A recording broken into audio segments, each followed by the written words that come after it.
శ్రీ షిరిడి సాయిబాబా జ్యోతిష్యాలయం మీకు ఎటువంటి సమస్యలున్నా జ్యోతిష్యం చెప్పబడును. ప్రేమ పూజ, భార్యాభర్తల పూజ, కుటుంబం పూజ, పెళ్లి, వ్యాపారం పూజ, సంతానం లేకపోవడం, నమ్మిన వారు రాకపోవడం, అనుకున్న పనులు కాకపోవడం, డబ్బు, వ్యవసాయం పూజ, కోర్టు సమస్యలు, స్త్రీ పురుష వశీకరణ పూజ, ఇంకా ఎటువంటి తీరని సమస్యలు ఉన్నా, పర్సనల్ సమస్యలు ఉన్నా జ్యోతిష్యం చెప్పబడును. పూజలు చేయబడును.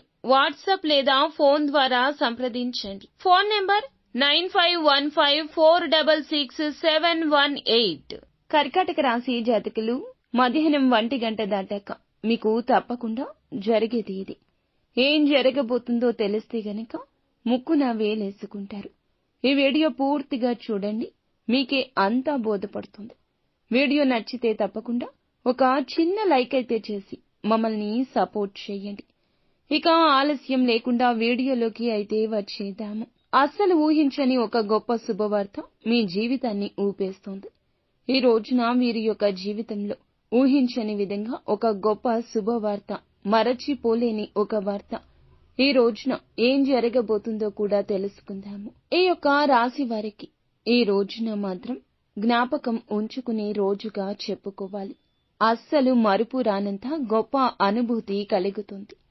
అలాగే ఈ రాశి వారికి జీవితం అనేది మారుతుంది. పూల పాన్పు కాబోతుంది. ఊహించని విధంగా అదృష్టం కలిసి వస్తుంది. దూరం నుంచి చూసినటువంటి వ్యక్తులకు వీరు కొద్దిగా మొరటుగా, గంభీరంగా కనిపించొచ్చు. కానీ దగ్గర నుంచి చూసిన వారికి వీరిని విడిచిపెట్టి ఉండడం, వీరిని సలహాలు అడగకుండా ఉండడం, వీరితో మాట్లాడకుండా ఉండడం అస్సలు చేత కాదు. అంత మంచిగా వీరితో కలుపుగోలుతనంతో ఉండిపోతారు. నిజానికి వీరి వ్యక్తిత్వం గంభీరమైంది కాదండి, నిర్మలమైన మనస్తత్వం. చాలా మంచి వ్యక్తిత్వం. ఈ యొక్క రాశి వారిది చాలా సున్నితవంతమైనటువంటి మనస్సు. వీరి యొక్క మనస్తత్వం కారణంగా ఎన్నో రకాల కష్టాలు కూడా చవి చూశారు. ఇక ఈ రోజున మాత్రం ఈ రాశి జాతకుల జీవితంలో కష్టము, బాధ, ఇబ్బంది, సమస్య, నమ్మక ద్రోహం ఇటువంటి మాటలకు తావే లేదు. అనుకున్న పనులు అనుకున్న విజయాలు ఇస్తాయి. ప్రతి పనిలో విజయం కలుగుతుంది. విజయవంతమైన జీవితం గడుపుతుంటారు. గంభీరమైన మనస్తత్వం ఉన్న ఈ రోజున మాత్రం చాలా చలాకీగా, చురుకుగా, చాలా సరదాగా అందరితో గడిపేస్తారు. ఈ రోజున బంధాల యొక్క మాధుర్యం తెలుసుకుంటారు.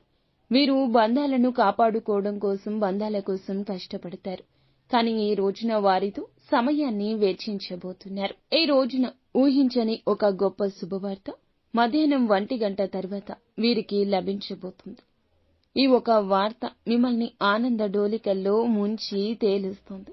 మీ యొక్క ఆదాయానికి సంబంధించి, సంతానానికి సంబంధించి, అదే విధముగా మీ యొక్క కుటుంబ సభ్యులకు సంబంధించిన, మీ ప్రమేయం లేకుండా వారు సాధించిన మంచి ఫలితాల గురించి కూడా ఈ రోజు తెలుసుకోబోతున్నారు. అంతేకాకుండా ఆదాయం పెరిగింది అనే ఒక వార్త కావచ్చు, ఆకస్మిక ధనం పొందుకున్నారు అనే వార్త కావచ్చు, మీరు చేసిన పనికి తగ్గ గుర్తింపు కావచ్చు, వివిధ శుభవార్తలు ఈ రోజే పొందుకోబోతున్నారు. ఇదంతా ఈశ్వరేచ్ఛ. నిత్యము శివారాధన తప్పనిసరిగా చేసుకోండి.